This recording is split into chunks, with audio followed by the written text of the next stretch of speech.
title of my talk is The Vampire Economy, which is an evocative image and intriguing. And I called it that because I think it's a good description of the world in which we now live, but I need to explain why that might be true. And also point out that it's not my own title.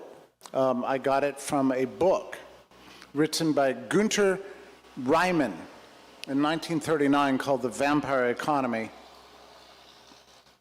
a book about how the Nazi economy worked.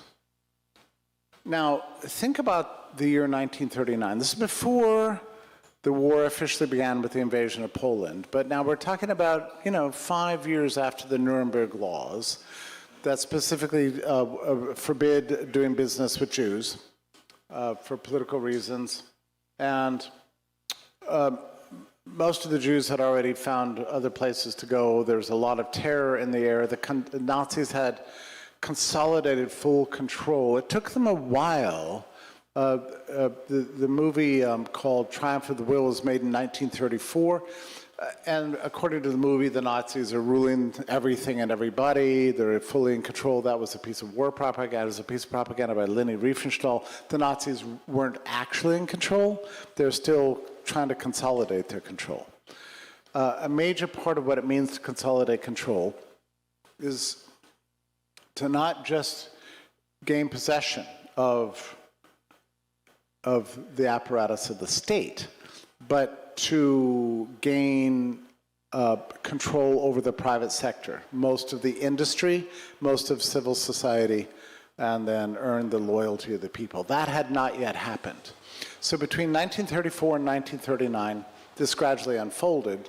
One of the people who was there is a guy named Günter Reimann. He was an industrialist and a financier who lived in Berlin. A year after the book was published, he came to the US.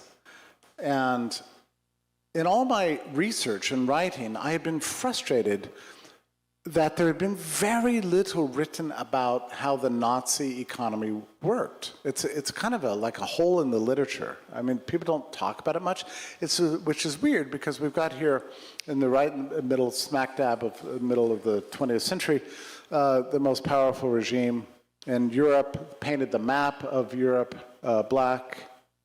And everybody should just pause really quickly to give a round of applause to Lynn Obrecht, who just walked in the door.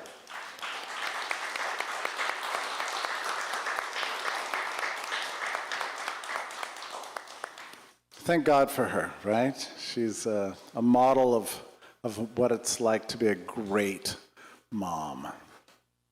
I wrote an homage to moms because of you. The moms, the most important people in the world. The world would fall apart without their loyalty and devotion. So you're a model to all of us, and especially to all the moms.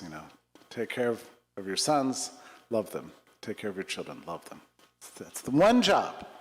You have one job. You've done that job very well. Thank you, Lynn. Now I find myself missing that water that I had been previously pledged. Thank you. So there's a weird absence of writings on the Nazi economy, and when I was going through all the literature about this, I wanted to find out more. The system was officially called National Socialism, but it wasn't quite socialism, was it? Really? Not really, because they didn't nationalize all the industries. Most of them were left in private hands. And that's a little strange.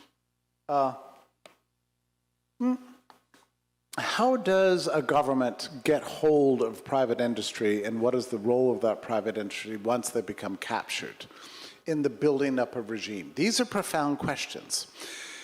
We do have an example in history of how this happened, and I'll just bump to the conclusion. I think this is happening right now in this country, right? It's happening right now. It's happening in agriculture, it's happening in pharma, it's happening in computers and digital things. The internet's being nationalized. But with the cooperation of private enterprise.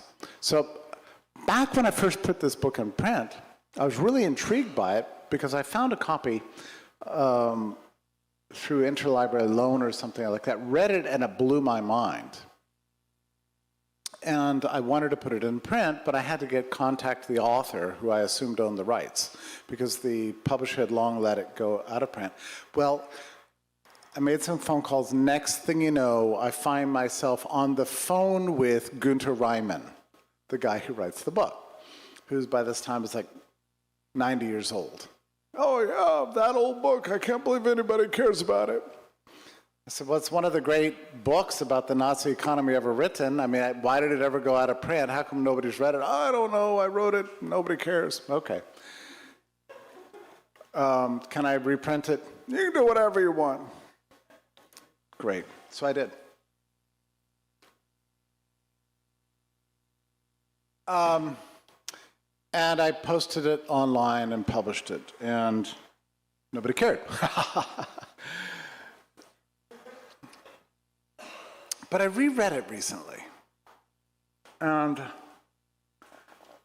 again, you know, this is really before the war became really nasty. I mean, we had Britain already at that time in 1939 trying to make its peace with Hitler.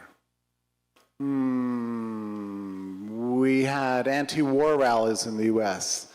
Let's stay out of the war in Europe. And I'm not here to say, well, we should have gone to war, we shouldn't have gone to war, Neville Chamberlain's the devil, he's not, or whatever. I mean, it's not the purpose of this lecture. I'm just trying to set up the time frame here. The Nazis fully in control. But this was like 5 years after a point at which the entire US establishment and the establishment in England and in Western Europe had decided that free enterprise and democracy were stupid, and that the future of the world economy was through the planned economy, sometimes called corporatism, sometimes called fascism. And the New York Times Magazine was running loving profiles of Professor Mussolini and his scientific plans for managing life. And the New Deal, I'm sorry for all the fans of New Deal here in the audience, there probably are some, but it was not free enterprise, and it was not a good thing, and it ultimately consolidated industry under the control of governments. We had our own kind of fascist system here. Italy was fully burgeoning, and Hitler himself fashioned himself as an anti-communist, but an advocate of the planned society, a rational, planned economy for the Germans as a nation. And so how did he do this? And Günter Reimann explains how. Very first step, subsidies. Government needs to become a main customer of private business. Because in enterprise, the customer is always right. So if you're the government, you become a big customer of private industry, in exchange for which the private industry kicks back to the government something in exchange. Royalties, profits, you know, whatever, higher taxes, whatever. And so there's a nice cooperative relationship there. It looks a little bit like, life in say, 15th century Europe with the guilds. The guilds worked very closely with the crown. They all benefited from each other's presence. The government guaranteed the guild against competition from the upstarts, in exchange for which the guild paid the government a lot of money. It works. And the Nazis used that model. And the next step was to embark upon big infrastructure programs, building huge highway systems, promising cities going up into the sky, all of which will be built by private enterprise on contract with the government, requiring, of course, higher taxes on the middle class and inflated money supply. So the goal, first of all, is to capture all the biggest players and give them monopoly privileges over their industries, leaving out all the small businesses and local businesses. So that's stage two. Now that you've consolidated all the top industries, the next stage is to drive the small businesses out of existence because you can't control them. The newspaper stand that's been owned in the same family for 5 generations. You suddenly press them, investigate them for sedition, you drive them out of business by establishing, a big monopoly of the state, party newspaper by some larger company. You send out the message that people who buy from the small stand are probably betraying the public, get people whipped up in a frenzy against the small enterprises, and gradually push them out of business. This took not too many years. And then the third stage is, of course, to enforce political loyalty. And you do this by enacting a highly regulated environment with changing rules every day. To comply with these rules requires that every business establish within it a compliance office to keep up with whatever the idiotic thing the Nazis were advocating that day, and to keep up with the way it would change the next day. And this compliance office within all the major corporations began to consume an ever larger portion of the budget of the enterprise itself. Now, they didn't like it. The enterprises were not thrilled for this, but they were always faced with the choice. Would we rather exist or not? That's always the question. Do we want to thrive as a company, or do we want to die? And the choice of death, which you think would be the principal decision, I'm not going to go along with what the Nazis say. Well, that's a big, bold decision. On the other hand, the consequence is that you're firing 10,000 workers, and you're betraying all your stockholders, and your company goes out of existence, and then some other company replaces you. So it's not such a good option. So being brave under those conditions has no rewards whatsoever. And being compliant comes with vast awards. You get to do ever more business, which is why you're in business in the first place. So gradually through this way, the Nazis managed to control the whole of the private sector. By 1939, that was reality.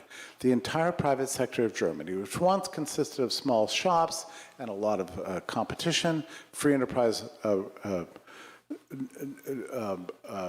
traditionally understood, came to be replaced by a completely consolidated industrial structure that was still private and still traded on the publicly available stock markets and still making profits that they were distributing to shareholders and workers, still private in name, but serving only public purposes. This is the essence of fascist ideology, to make sure that everything that goes on in society serves the center, serves the political elites.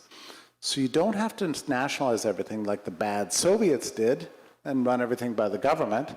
No, you would just figure out ways to sink your teeth into every single industry and help them function for the purposes of the unity of the state. A lot of costs associated with this, small businesses, competition goes, and so on. But enormous rewards for the ruling class in both the public sector and the private sector, the administrative bureaucracy, and their outposts that existed within every single corporation. And you do this gradually, and they did this gradually. Over the course of 5 years, they had full control. So by the time the war began, Germany was entirely united as a private production machine that served the state mainly. This is not socialism. This is not capitalism. This is fascism or corporatism. It's a vampire economy in the sense that it saps the wealth out of, and the private energy and the vitality of an enterprise and economy. It's not free enterprise. It's a blood-sucking monster that seized everything in society. After the war, there was, after the Nazis were destroyed, the party was destroyed, and the German economy was reformed. The new finance minister that was installed by the victorious powers was named Ludwig Erhard, and he was a student of Ludwig von Mises, my own mentor in spirit, never met him, but he was of that Austrian school tradition, Ludwig Erhard, and he wanted to eliminate all price controls and start fresh in Germany with a free enterprise economy. He wrote a book called Prosperity Through Competition. This was 1940, 48, 49, maybe as late as 1950. And I read that book, and what was interesting about that book is that it's a kind of rather long and pedantic defense of competition as an idea. Let's not have cartels. Let's have anybody be able to start a company, and we'll let the market figure out what's the most efficient solutions, what to produce, what not to produce, at what prices. And through the price system and private property and free enterprise, we'll make everybody more prosperous. And as I read, I was paying very close attention to the audience. You know, who is this author writing for? Is he writing for consumers, for voters, for stockholders? The answer to all that is no. He was not writing for the public, for the consumers, for the stockholders, or even directed toward the small businessmen, because obviously small businesses wanted to get back in business. The entire book was pitched towards the #1 force of resistance within Germany, even after the Nazis had been overthrown. And you know who they were? The big businesses. The people who benefited from the Nazis, who benefited from the system of fascism. Those were the people he needed to persuade. And he did. He said, in the long run, competition would be good for you. And he did persuade them. In any case, the opponents of Ludwig Erhard weren't in much a position to resist at that point. They didn't dismantle all the industrial cartels, but they did some good work. So anyway, back to Günter Reimann and his book, Vampire Economy from 1939. Having read it recently, I will tell you this. It was a chilling experience because almost every word of that book rings true. It rings true to me because as a description of exactly what's going on in the US today. And I think I had not been theoretically predisposed to understand this because I come out of a libertarian theoretical ethos, the fundamental postulate of which is that we live in a binary, markets versus state, private property versus public agencies, business good, government bad. Okay, it's a really nice paradigm. It's really clean and it's generally true. But what happens when you have a merger? Who are the good guys and who are the bad guys? What happens when the government finds great benefit from becoming allies with the private sector in the oppression of everybody else? How does the libertarian mind deal with this? My own mentor, Murray Rothbard, in 1963, wrote a book called Man, Economy, and State, the last chapter of which was called Power and Market. Do you know this book? How many, does that sound familiar to you? Power and Market. And it laid out this binary, the market good, state bad. Most of us carry that around. But as time went on, he began to have his doubts that this is actually a very good description of the world. And the reason was the Vietnam War. As the Vietnam War got going, he noticed that there were a lot of private sector companies that were cheering the war effort. Why? Because they're munitions manufacturers. They're making weapons. And the military was relying very heavily on the private sector to produce the tanks, the planes, the bombs, the draft registration cards, the surveillance systems to ferret out the resistors, to censor the press, and so on. He noticed that this whole world included private sector actors, and it outraged him. He felt personally betrayed by the business sectors he had previously celebrated, and he went through, and nobody's ever talked about that. I wrote one article about it, but people don't understand this.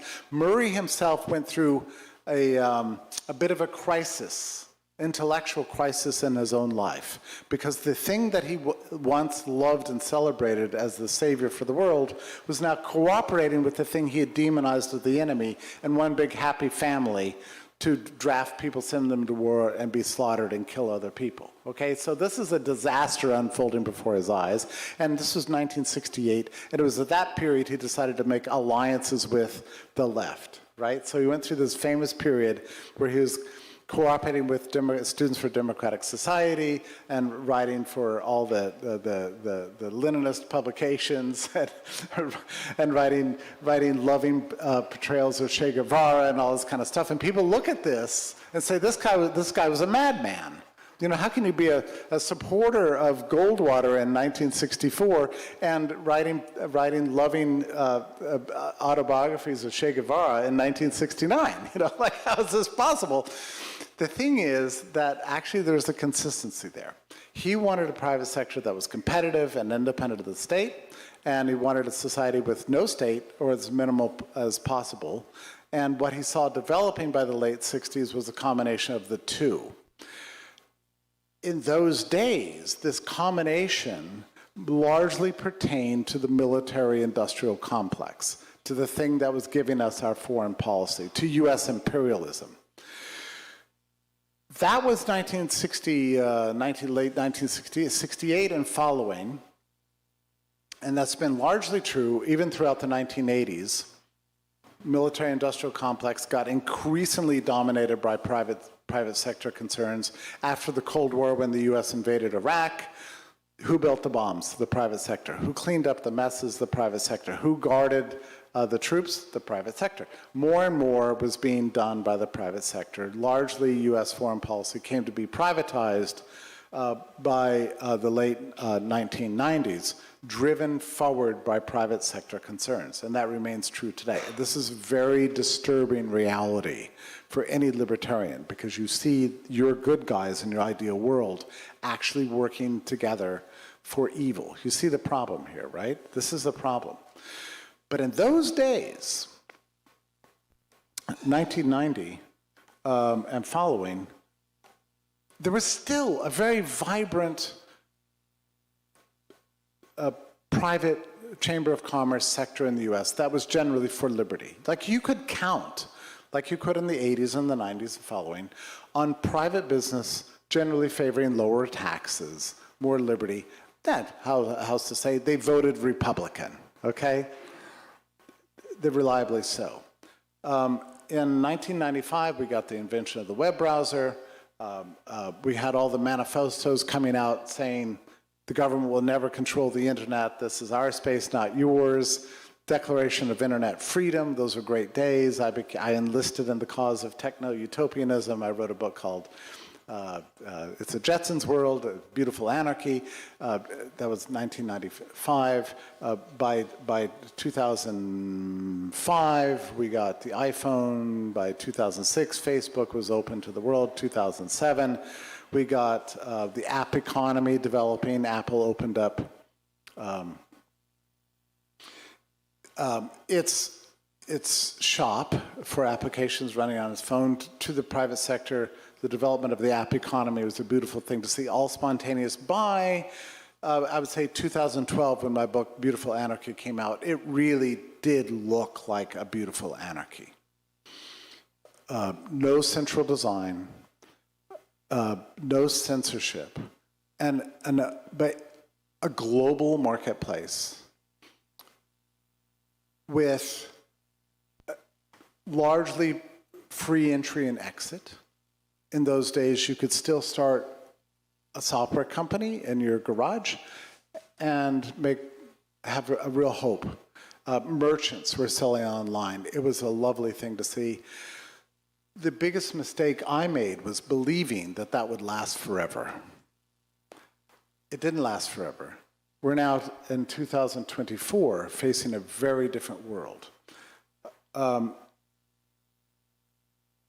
The military-industrial complex that once ran U.S. foreign policy in a corporatist fascist way has now come home to dominate vast portions of the U.S. economy, in particular the internet.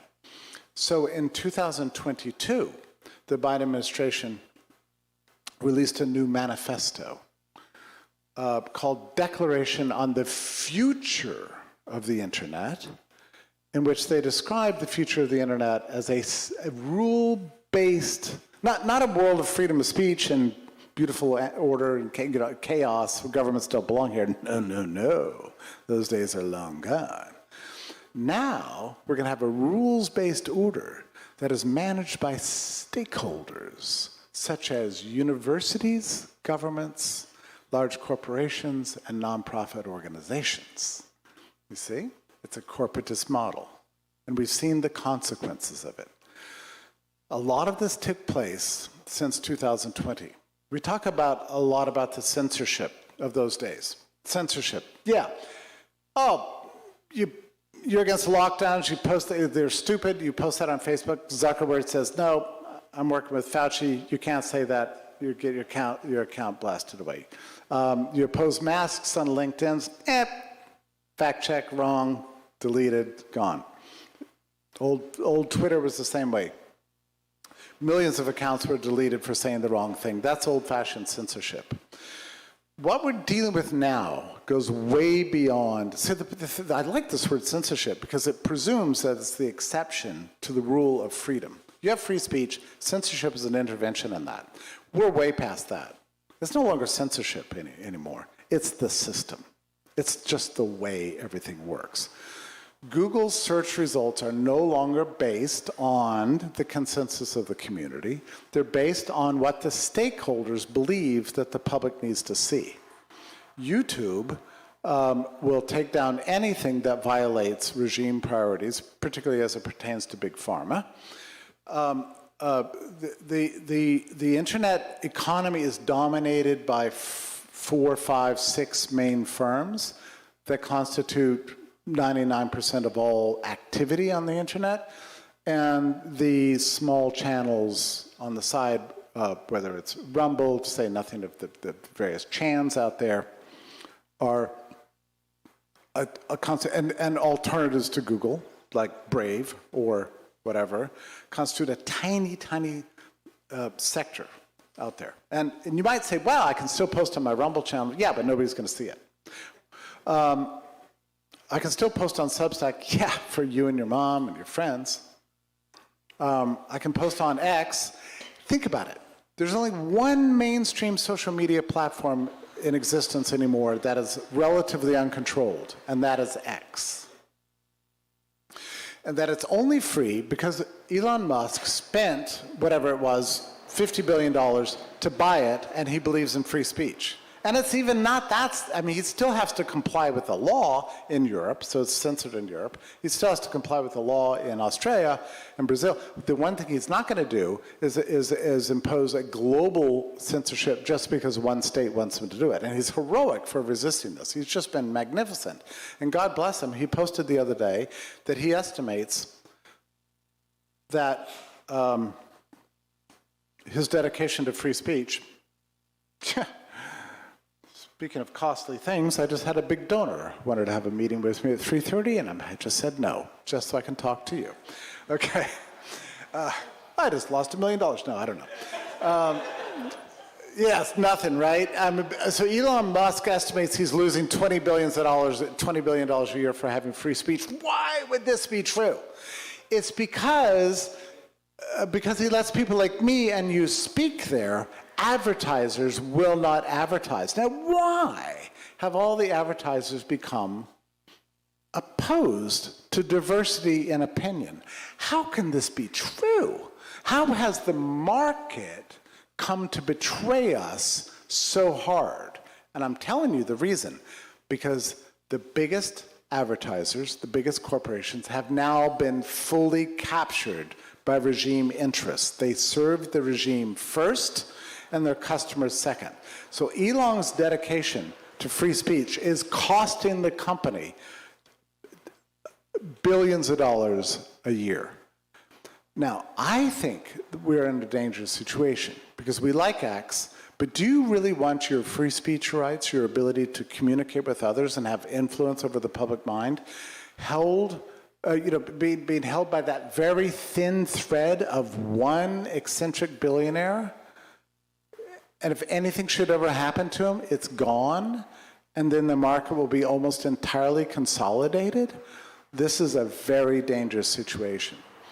And you might ask yourself, why is Elon Musk being sued by 40 different government agencies? That's why.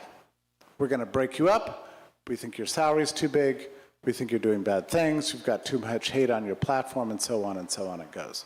Now, how are they managing this? And I'll just give you one example, because it's actually personal to me. So nowadays, there's all these strange cutout nonprofit organizations that are fact checkers and media monitors and hall monitors of you and me and everything we say and do. One of them is called, what's it called, Lou? It's not Media Matters, it's one of these other things. What? Oh, Guard, NewsGuard. So NewsGuard, what does NewsGuard do? Well, they want to make sure you're saying true things, you know? And if you're not saying true things, that's a problem, because, you know, they're really dedicated to the truth. The truth. And when I first started Brownstone, they called me up and said, why did your site say this following thing? And I said, because the author thought it was true. He goes, what if it turns out not to be true? Well, I said, I don't know. I'd write the author and say, what you said is not true. I would like you to change it.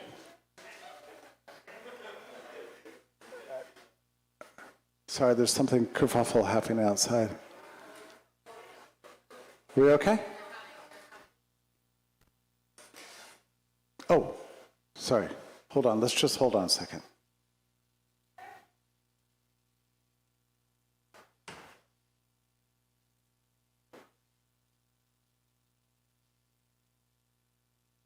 Great.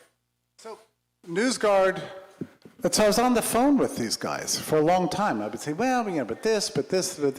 And then they would send me an email to follow up, and I started answering them. And it was taking me hours to answer all these queries. And then the queries started increasing. At some point, I thought, this is getting ridiculous. And it turns out NewsGuard is funded by the Department of Defense. So the Department of Defense creates a private sector organization, gives them a grant. The private sector organization creates a piece of software that the Department of Homeland Security buys, and the software does nothing but chronicle enemies of the state. And they share this. The purpose of NewsGuard is to share this with all the would-be advertisers, IBM, I don't know what, you know, Condé Nast, whatever, to tell them what are the approved sites on which they should advertise and which ones they should avoid. All these companies face enormous pressure to use NewsGuard as the thing that curates which companies. Now, if you're Condé Nast, a big publisher of newspaper, and you want to stay on the good side of the regime, which God knows you want to, you better use NewsGuard to determine who accepts your advertising and doesn't, because you're going to face liabilities if you don't. This is one way you can for sure avoid those liabilities. Use NewsGuard, you're going to be safe. Because if your ads appear on a publication that is, let's just say, suddenly they're advertising on Steve Bannon's War Room, or who's that kind of gruff-talking big guy? What? No, not that. This guy's even gruffer. What? Alex Jones, yeah. So if you got an ad for Vogue appearing on Alex Jones's site, you're going to see a stockholder revolt. And, you know, the woke armies of the world are going to freak out, and you're going to appear on the cover of the New York Times. And nobody wants that.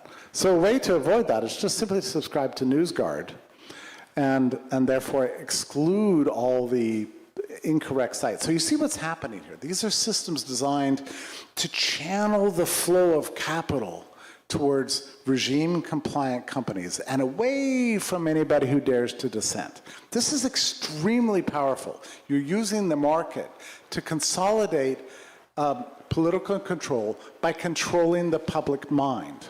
Now, all of this can take place without anybody in particular knowing that's happening. I mean, most people just have a phone. They accept all the defaults on the phone. The default search engine is Google.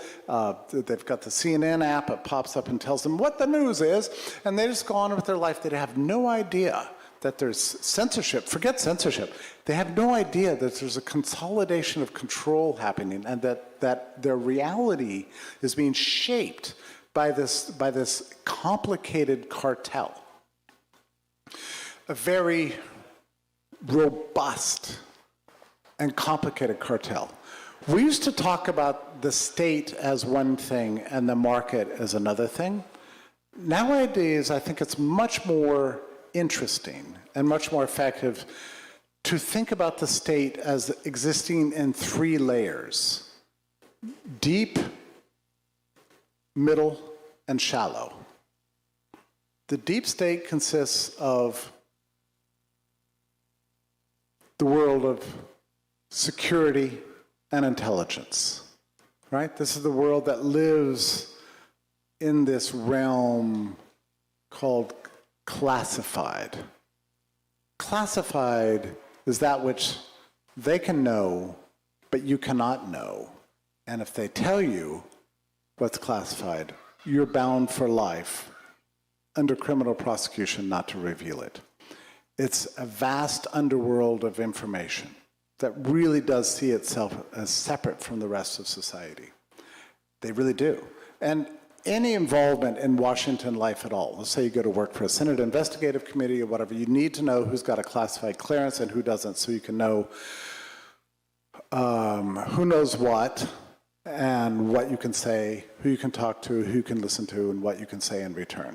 It's a whole vast sea of planning and knowledge. And I wish I could say more about it, but we don't know any more about it because so much is classified these days. If you do a FOIA request, it's unbelievable.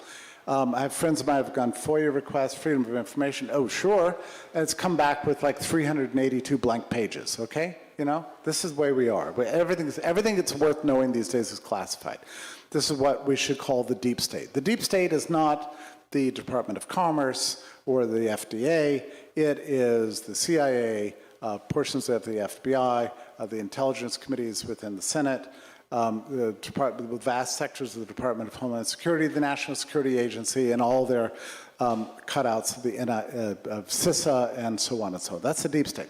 The middle state. What is the middle state? The middle state are the agencies themselves. This is the administrative bureaucracy. These are the permanent 2 million people who work for 432 different government agencies that are untouchable by politics.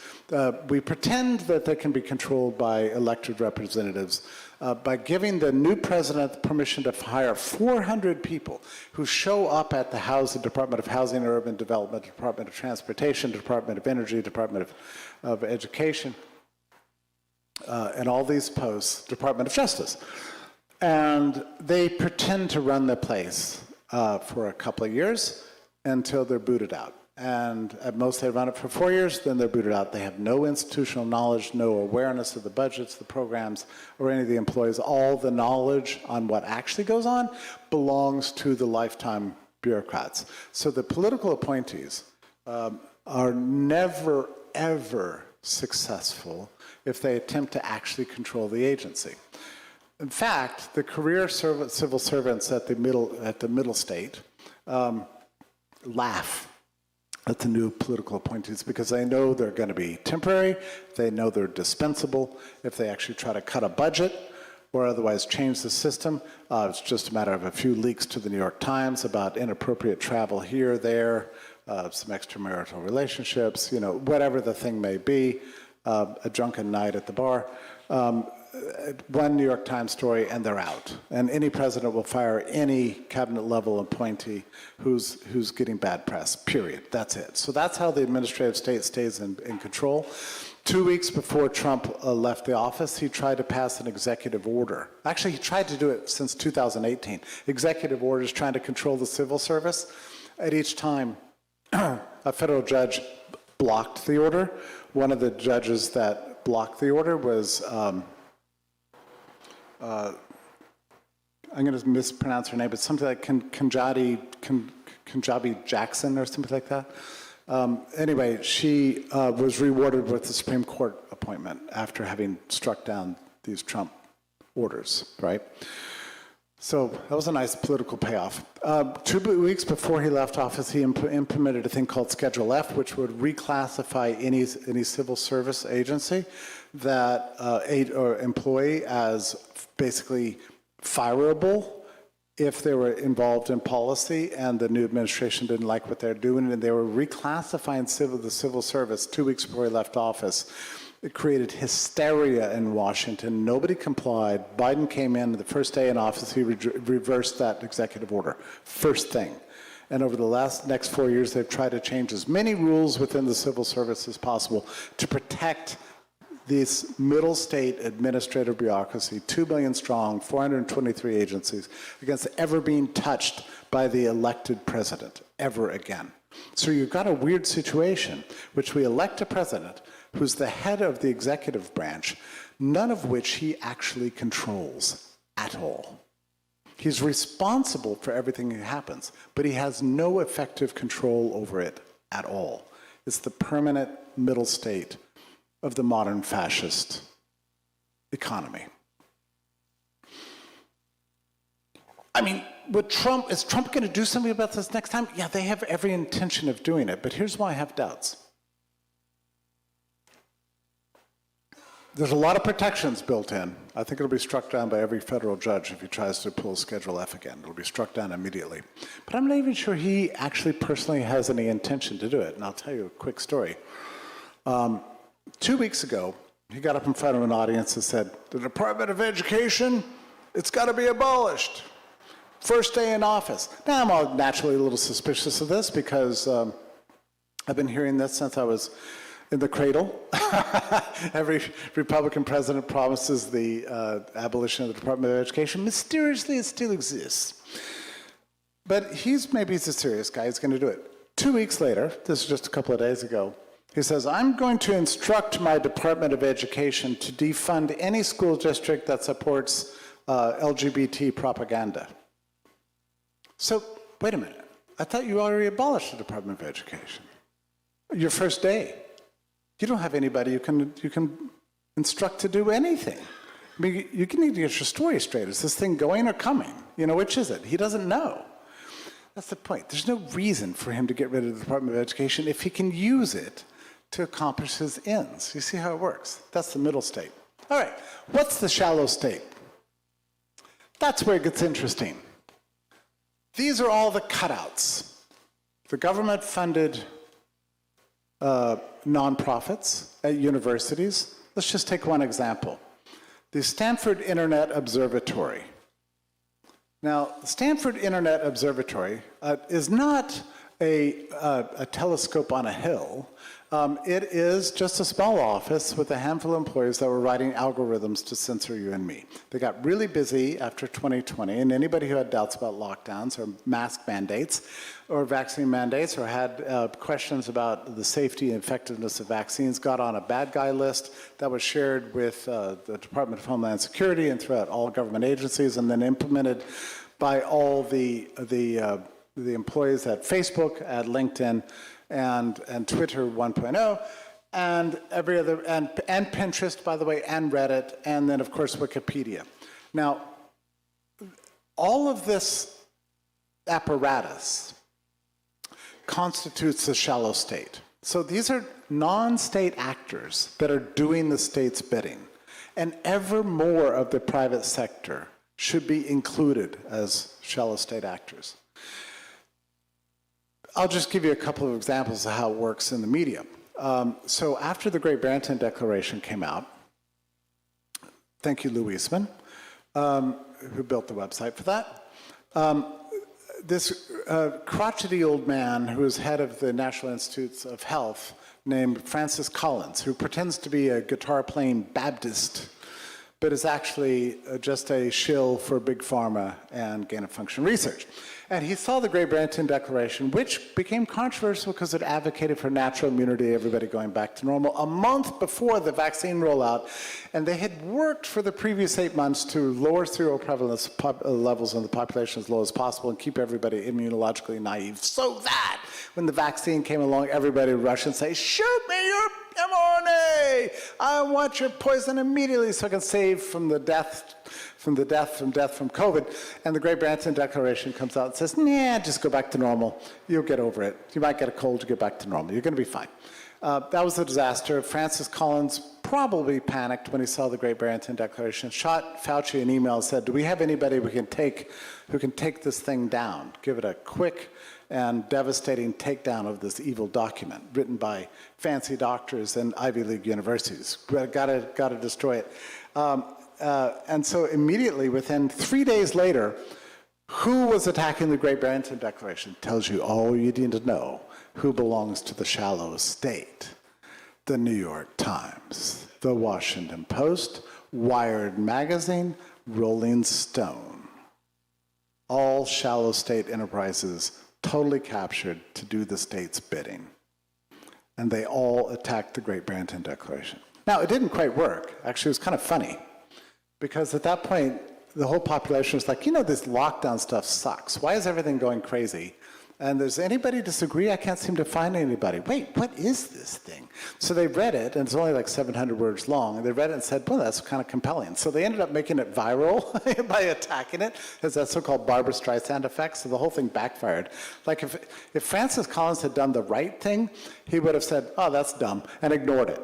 Right? Instead, the thing went viral. So they'll never make that mistake again. But after that, that was it. That was the end of freedom on the internet. They consolidated control, and now they're leaning every day on all their shallow state enterprises. So that's the way the apparatus works. So this, a deep, middle, and shallow state model, the shallow state portion is entirely private sector actors, consisting of grants to university departments, something like Amazon.com.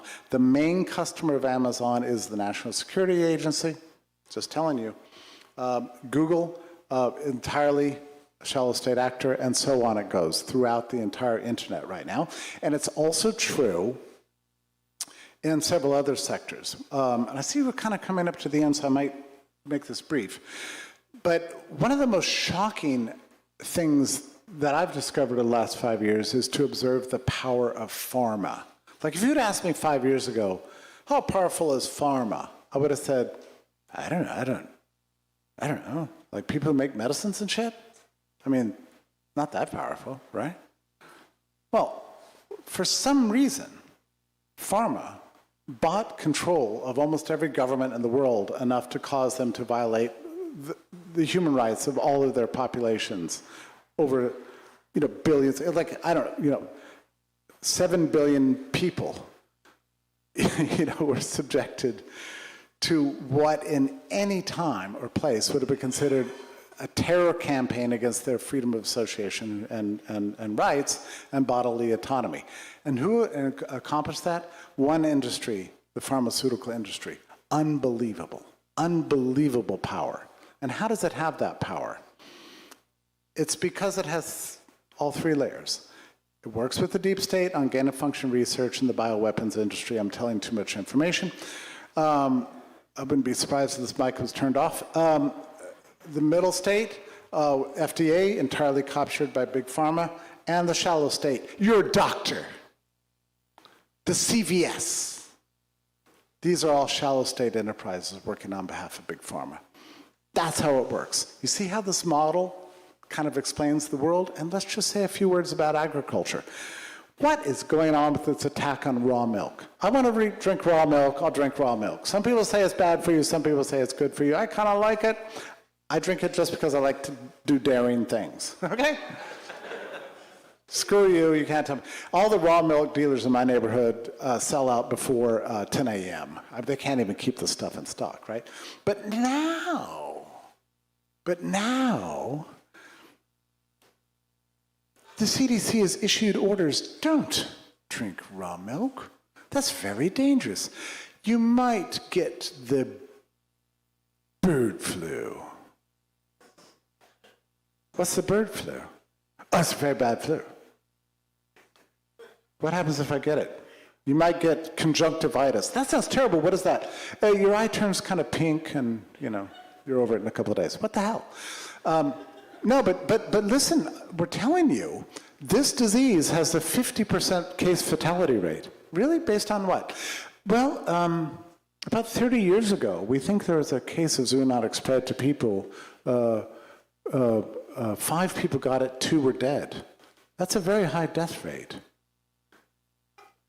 Are we sure they died of bird flu? Oh, certainly that's true. But a lot of people will claim you died from COVID, and now we know that, not as many died from COVID as you said. How do we know for sure that they died from bird flu? Look, just shut up with your stupid disinformation questions and comply. And they are going to comply. And by the way, Moderna has a new vaccine for the bird flu. You want to take it? The bird flu vaccine? Yeah, it's coming your way. And if you raise chickens, you better slaughter them, because one was found through a PCR test to have bird flu. You see what's happening? The model the World Health Organization uses is lockdown until vaccinate. They're on the verge of declaring a pandemic of bird flu. Your chicken's dead, price of chicken up. Your cows, slaughter them, price of beef up. Vaccinate your animals. Don't drink raw milk. At some point, there will be a zoonotic spread to one person, that person will die. And it won't be like that phony death that they said last month in Mexico, which he had died actually 3 months earlier. It'll be an actual death, and they'll prove it to you. And if you disagree, you will be subjected to terrible things. Through this mechanism, they're getting control of the whole of the agricultural realm, too, driving out independent farmers, and so on it goes. So the domestic food supply is now becoming ever more part of the shallow state and your local grocery store, too. Wow, you know what? I'm realizing something awful as I talk here. This is the most depressing talk I've ever given at Porcfest. The most depressing, most horrible talk I've ever given at Porcfest. My apologies for saying such terrible things to you. It's terrible. I was just on an interview a little bit ago, and I'm going to end here, but I can't temperamentally stand to end on a bad note like this. I just can't stand it. So I'm going to say something that's maybe a little bit more encouraging for the future. I was challenged by an interviewer the other day. Yeah, but what are the good points? And I was silent for about a minute, but I will say this. There's a very good book written by a very interesting thinker by the name of Saint John of the Cross in the 16th century. And the book is called The Dark Night of the Soul. It's a really interesting book. It's kind of a scary book. I like to read it. The guy's pointing at the clock. Well, I can't tell you about it now. No, no, I'm going to make it short. Dark Night of the Soul is when God lets you out of his sight, and you feel his absence, and you feel desperately lonely and sad, and your life falls apart, and you don't know what to do. No maps, no guidance, no light. But St. John of the Cross says that is for a reason. And the reason is that it's your job to find your way. And he gives the analogy of walking into a city in the daylight with a map, and you walk through it, and you walk out of it, and you've learned nothing. But if you're forced into that city in the dark of night with no map, what do? You have to hunt, you have to explore, you get to know, you're attentive. Every nerve is on end. You're using every aspect of intelligence you didn't even know you had to get through that town, at the end of which you know things you wouldn't have otherwise known. You know the town, and you've learned a massive and amazing skill. You are a discoverer.